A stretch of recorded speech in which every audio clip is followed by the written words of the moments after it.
Hi, I'm Lillian Gray and this is my drawing course. Today's video is all about how to draw a nose.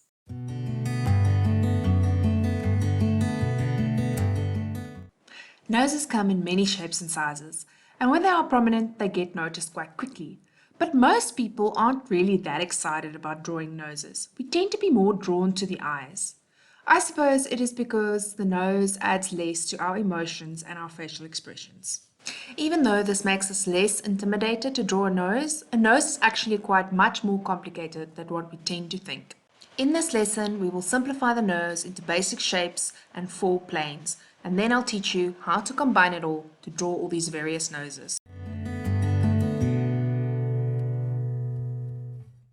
We tend to think that people have long noses or short noses, but proportionally from the brow line to the nose line, most noses are much the same length.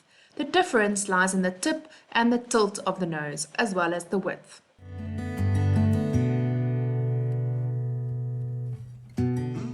The nose is the protruding structure of cartilage and fat built upon the bones of the face. With some noses, you can clearly see where the cartilage starts and the bone ends. Looking at the structure of the nose, we can see a nasal root, a bridge, a tip, and a nostril. The glabella is the triangular shape found just above the nose bridge. It is a smooth part of the forehead, above and between the eyebrows. It is important to understand the glabella because it's how the nose joins the face.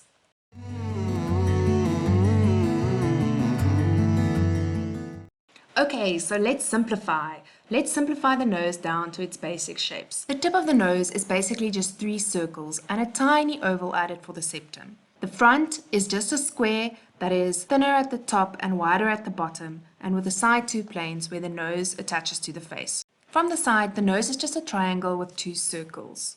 Once you have established your basic shapes, you can now proceed to define the perfect outline for your nose.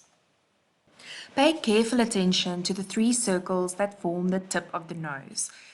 How you place these 3 circles will determine the tilt and the width of the nose.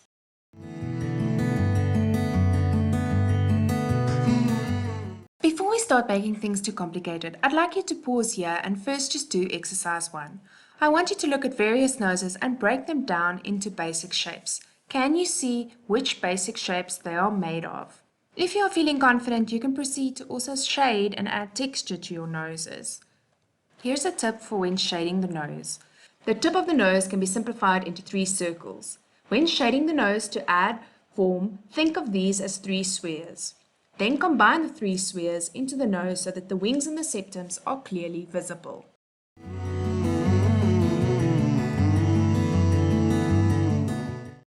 We also need to be able to simplify the nose into planes. We can basically think of it as a box with sides. The 4 major planes are the front, the sides, and the bottom, forming a long wedge on the front of the nose. It's important to think of the nose as planes because it really helps us understand where the light source will fall and how perspective and proportion will affect the nose.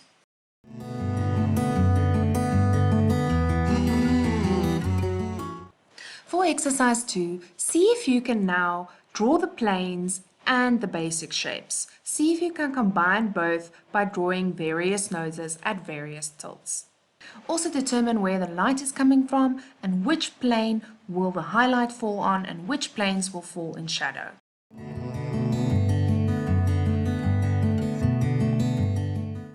Once you're confident with exercise 1 and 2, I'd like you to challenge yourself and now really push the limit. Start breaking the nose down into more complex planes. You now want to pay attention to all the little nuances and shades and different variants of light and dark in the nose. You can only really do this when you pay attention to all the smaller little planes and facets of the nose. Imagine that you are constructing the nose out of a cardboard box, and what would that look like? If this proves too difficult, go back to exercise 2 and practice that again, but really challenge yourself to really understand the structure of the nose. This is super important for when you guys start moving on to sculpture or painting.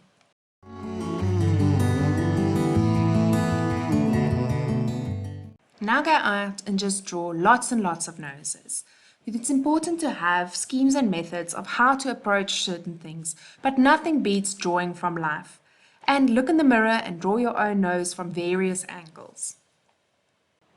If there are things you struggle with, go back and focus just on that. And repeat, repeat, repeat. Practice makes perfect. Also, please remember to be kind to your inner artist. Their age is not your biological age. It doesn't help that you beat yourself up if you can't get things right. Pause, take a deep breath, and go back to the simplest method you could get right.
That's it for this lesson. I hope you all knows what you're doing now.